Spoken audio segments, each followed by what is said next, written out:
Today's sermon is titled Voices That Most Need to Be Heard by Reverend Anthony Makar, to be delivered by Dolores Miera.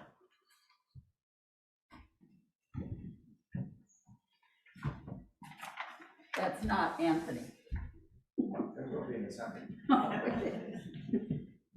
Thank you.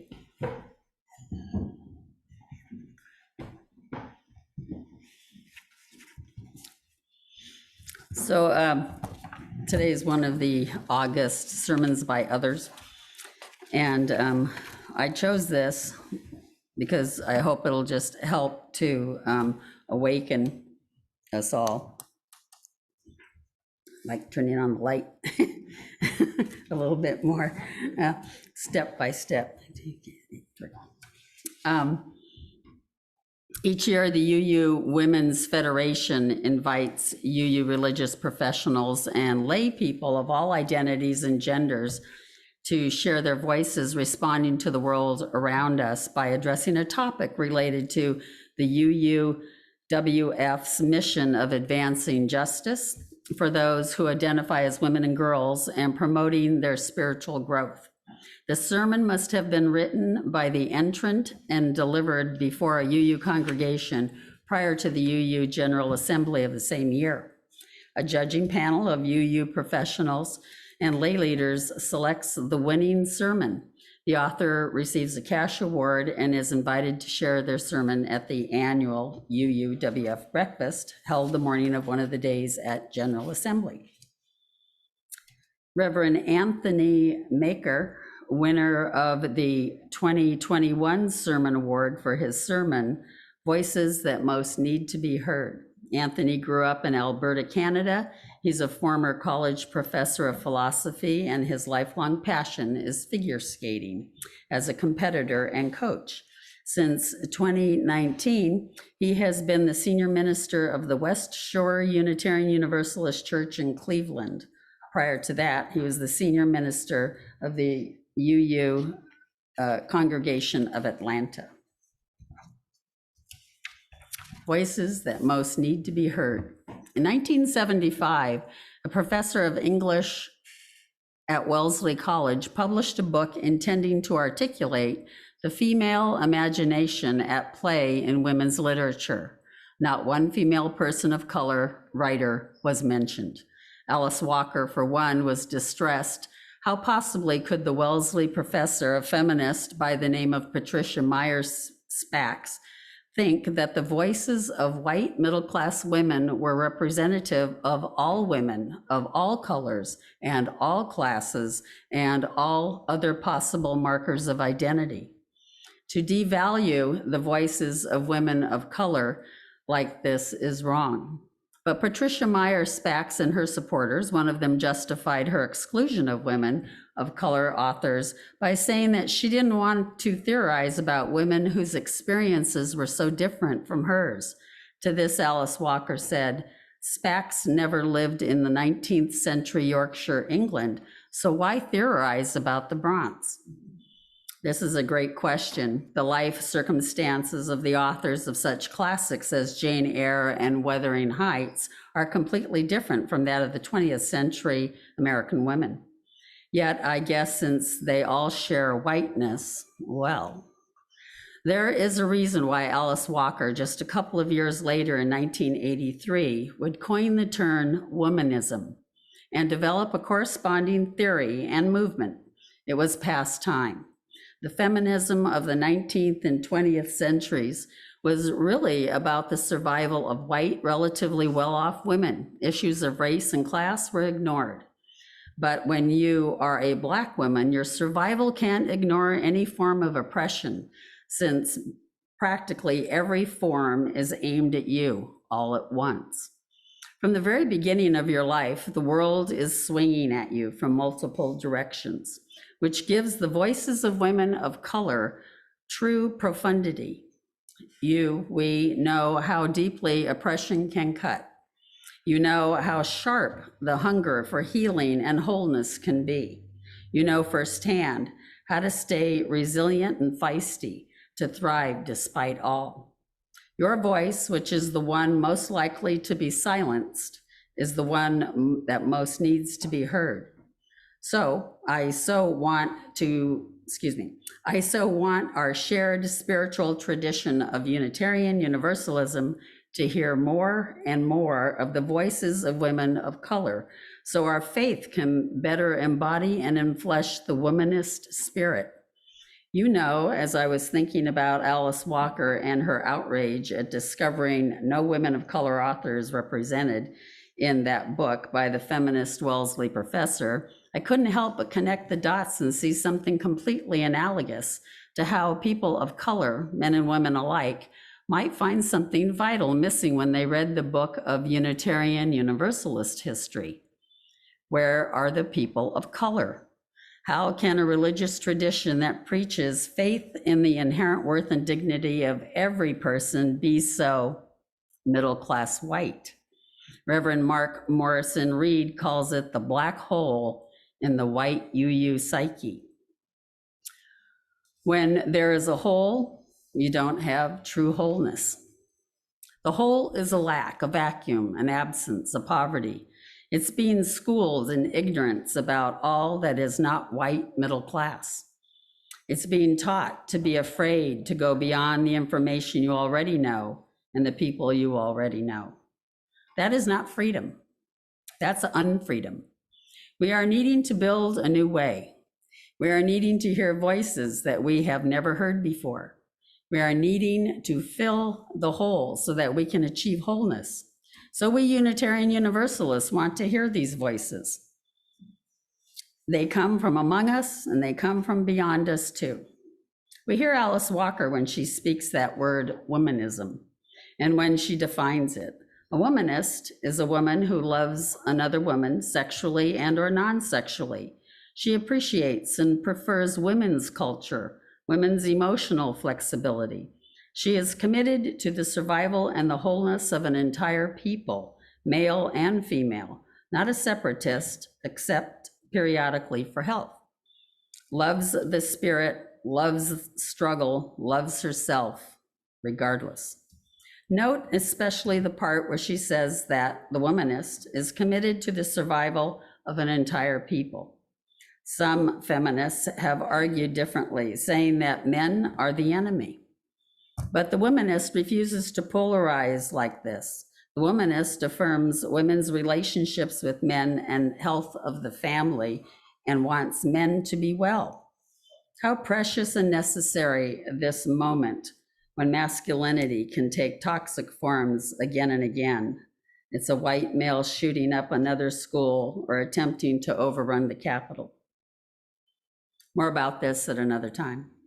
For now, let's bring back to the beautiful voices of the womanists in this space and beyond, the commitment to survival and wholeness of all, starting with oneself. What might this look like?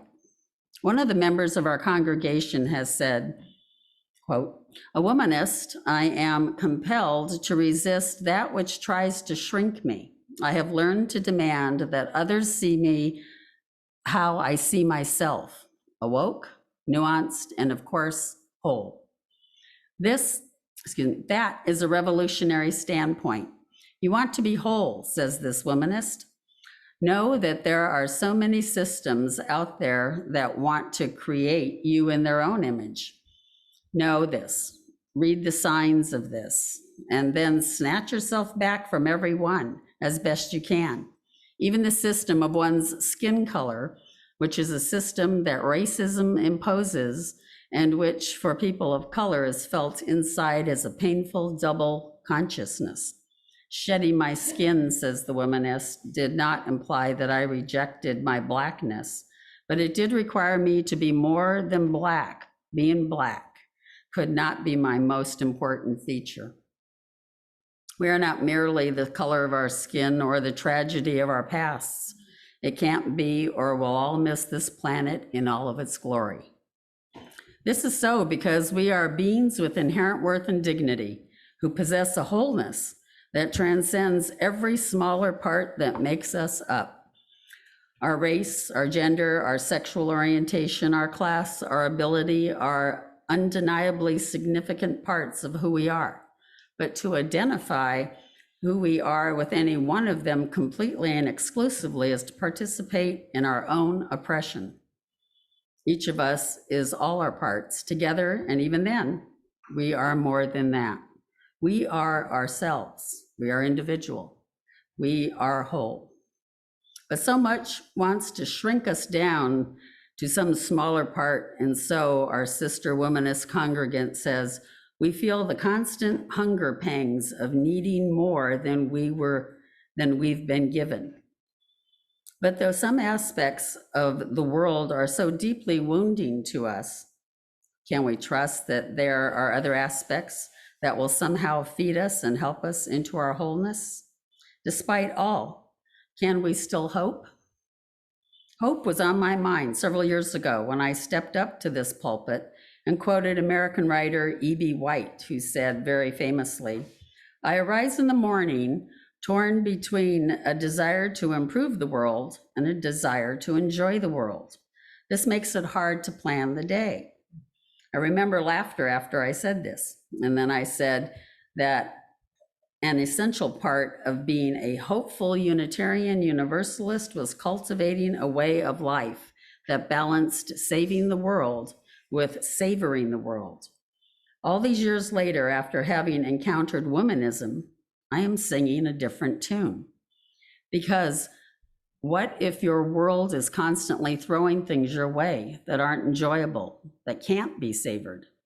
What if you are Roshana Myricks and your 15-year-old son Darius has been killed by police, and suddenly you find yourself living that horrible cycle of a Black child killed, a cry for justice, your child slandered and discredited in the press, a funeral is held, and justice is denied, and then it's another mother's son, another mother's anguish, another community's outrage, and another round of a cruel cycle that seems to never end.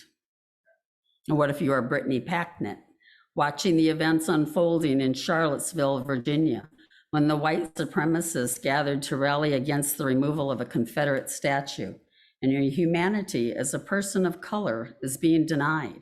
The supremacists branded their burning torches, and they cry out, "You will not replace us." And they slur their racial slurs, and you can feel the bloody history of racial terrorism entering into the present. You can feel that. What if your world is constantly throwing things like this your way?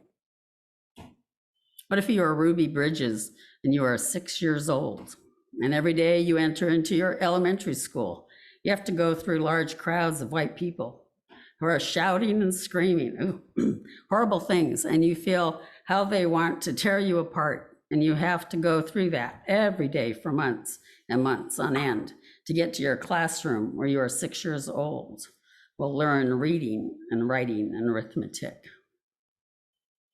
If your world is like this, relentlessly chaotic, relentlessly cruel because of the color of your skin or some other aspect of your identity that arouses contempt, enjoying it is not going to come easy. Savoring is not going to come easy. You're going to feel emotionally flattened every day, exhausted and extinguished. PTSD of some form or fashion will be a static that is buzzing in the background constantly, easily set off in the next affront to your dignity, whether intended or not. A recent book by Mary Frances Winters summarizes it so well in the book, Black Fatigue, How Racism Erodes the Mind, Body, and Spirit.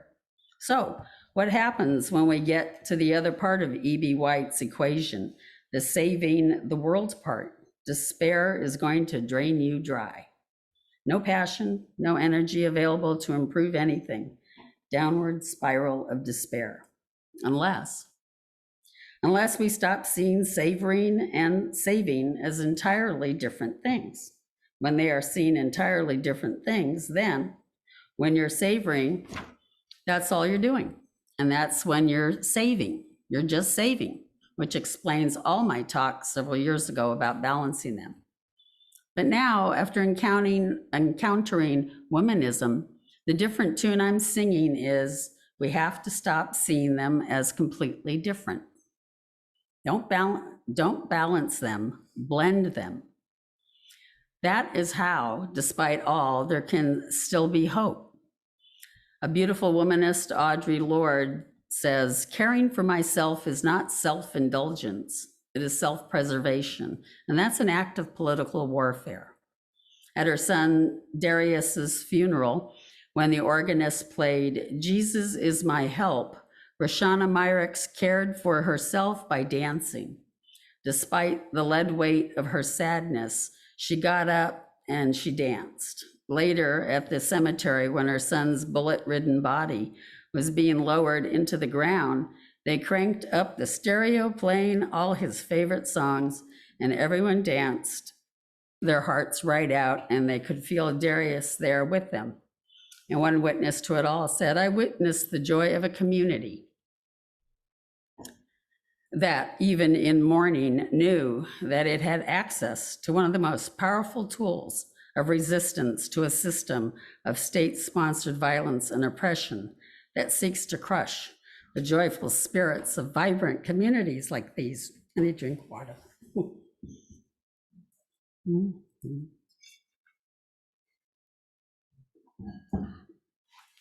The world did not hand Roshana Myrick's joy on a plate. She dug down deep to find a homegrown joy within. And she relied on a community resistance to join her in that joy. And what about Brittany Packnett? In the face of the white supremacists of Charlottesville, she wanted to go and protest, but she was already committed to attending a work-related leadership seminar in Aspen, Colorado. At first, she was full of guilt and grief. What was she doing in Aspen when she needed to show up with her terrorized community against evil? But she thought about those words from Audre Lorde. They became a mantra in her mind. And she realized that joy sustains her for her larger work of justice. So here's what she did, besides attend the conference. She went on a 7-mile bike ride along a stream and along a lush, gorgeous scenery. And then she went to Aspen's favorite burger joint, Woody Creek Tavern, a place so authentic that people park their horses right next to the patrons' cars. She says, so I rode like a child on my bike to go get a burger. I might as well have been riding that bike back to myself. Joy is not indulgent. Joy is defiant. Joy is a break from a news cycle that will discombobulate me if I let it. Joy is a middle finger to a bigot with a torch who wants to see me cower. Joy is a moral victory against extremism and a political win, fueling us to persist and resist. Joy is resistance to the hate that fills the front page. Listen to that. And as for sweet 6-year-old Ruby Bridges did to care for herself, to create joy as resistance in her life, she went to church and she learned about a man long ago who loved people even though they were cruel to him. And in her heart, through prayer, she stayed close to that man. She invoked that man. I should never read these kind. She wrapped that man around her as her protection and her strength. And she did something that is nothing like nothing like the disgusting thoughts and prayers that our politicians perversely invoke to distract people from dealing with the real issues. With a joy that feels like supreme self-protection and severity in the midst of chaos, she stopped in the midst of the crowd of white people shouting and screaming evil at her, and she prayed for these people. It's all she could do, she said. Please, God, try to forgive those people, because even if they say those bad things, they don't know what they're doing. So you could forgive them, just like you did those folks a long time ago when they said terrible things about you.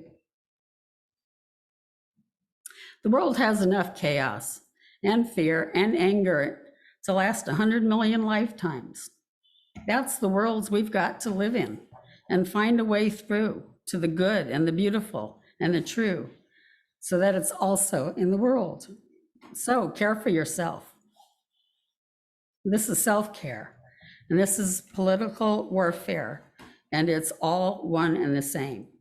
It's a joy as resistance, and I don't see how we can continue as individuals and as a movement unless we follow the lead of womanism and learn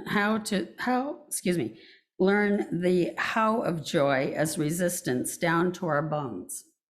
The times you and I have been living in, a worldwide pandemic, climate change, economic crisis, a president impeached twice, the big lie that Trump and his enablers and followers continued to feed, that the election was stolen, the fragile state of our democracy and ongoing voter suppression, and more. We need to be strong to face this, passionate, on point. We Unitarian Universalists, all of us, whatever our collection of social identities happens to be, the voices of Black women will bless all of us. Womanism has something precious to say to us all. We've got to dance like Roshana Myrick's when the events threaten to crush us. Our communities need to be dancing communities, even when times are crushing. Don't you dare feel guilty if you don't show up at the protest, just like Brittany Packnett. Take that bike ride and enjoy that burger because it's going to feed you and make you strong when you do show up. It's going to fuel you to persist and resist. Let us find a way to stay close to religious heroes in all times and all lands.